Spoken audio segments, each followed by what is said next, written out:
Bonjour à tous et bienvenue à une nouvelle vidéo sur la solution IT Glue. Aujourd'hui, on va voir comment gérer les licences de vos clients, notamment avec un Flexible Asset, de manière à consulter la date de renouvellement et renouveler les licences de vos clients. Alors pour cela, on va commencer déjà à aller dans la partie Account et dans la partie Flexible Asset Type. C'est ici que vous allez pouvoir créer vos Flexible Assets de toutes pièces. Vous pouvez voir qu'il y a déjà des Flexible Assets qui sont disponibles. Moi, j'en ai déjà créé ici un qui s'appelle Licensing. On va aller l'éditer pour vous montrer un petit peu comment il est construit.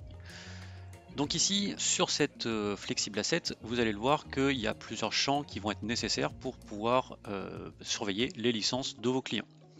Tout d'abord, il y a un champ qui s'appelle tout simplement éditeur, qui est un champ de type sélection sur lequel j'ai mis plusieurs éditeurs de solutions informatiques.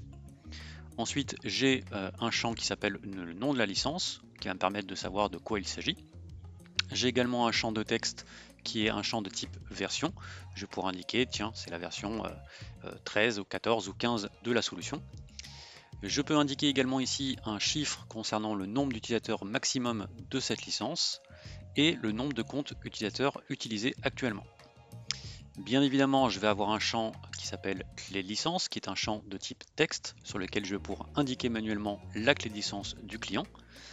Je vais également indiquer une date d'achat qui va me permettre de savoir quand est-ce que cette licence a été achetée. Et surtout, le plus important, c'est la date de renouvellement. C'est celle-ci qui va nous permettre d'avoir un système d'expiration.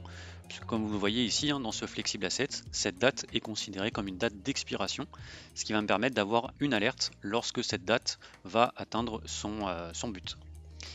J'ai également créé un champ qui s'appelle coût, pour savoir le coût en fait de renouvellement de cette licence, et un champ pour des notes additionnelles. Donc une fois que vous avez créé en fait ce Flexible Asset de cette manière, ou en tout cas d'une manière assez semblable, on va pouvoir renseigner les licences de nos clients. Donc là ici, je vais aller dans les organisations et puis je vais aller sur la société Whatsoft Démon. Dans la partie licensing que vous avez ici, vous avez déjà deux clés qui sont renseignées. Donc là, vous voyez qu'il y a une clé pour Kaspersky, pour Microsoft, avec le nom de la licence, la version, les comptes utilisés, les comptes restants, la clé de licence et, comme je vous l'ai indiqué, la date d'achat et la date de renouvellement. Donc ici, je vais mettre une nouvelle licence d'exemple. Donc je vais choisir mon éditeur. Ici, on va prendre Cortex IT. Je vais indiquer le nom de la licence. Donc là, je vais mettre Backup Assist classique. Ensuite, j'indique la version du produit. Donc là, on va mettre 11, version 11 tout court.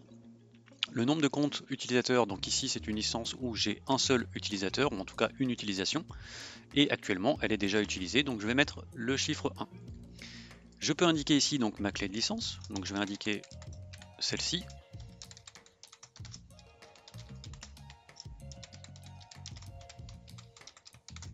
Voilà.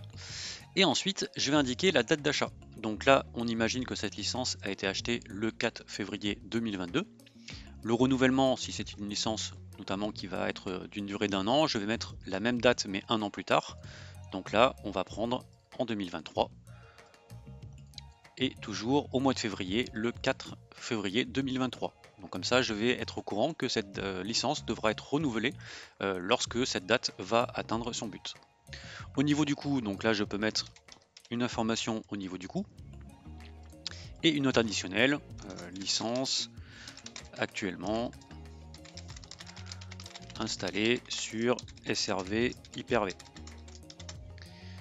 Une fois que j'ai rempli tout ça, je vais tout simplement sauvegarder ma licence que je viens de configurer, tout simplement.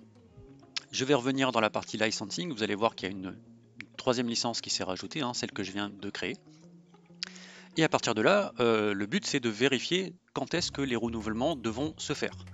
Pour cela, vous avez directement dans le menu Account, même plutôt Global, vous allez avoir ici à gauche une partie qui s'appelle Expiration.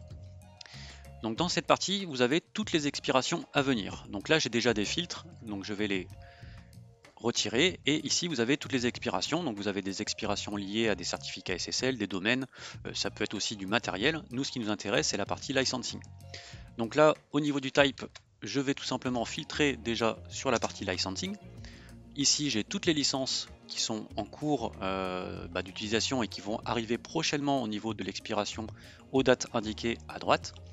Ici, si je veux vraiment avoir les expirations de What's of Demo, je vais tout simplement prendre What's of Demo, le coller dans Organisation, faire entrer, et là il va me lister que les licences qui arrivent à expiration pour cette société.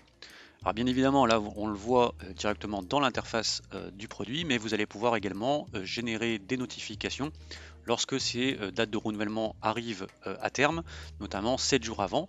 Et ça se fait avec les workflows ou des notifications, notamment sur Slack ou sur Teams. Mais ça, on le verra dans une prochaine vidéo. Je vous remercie et je vous souhaite une bonne journée et n'hésitez pas à vous abonner à notre chaîne.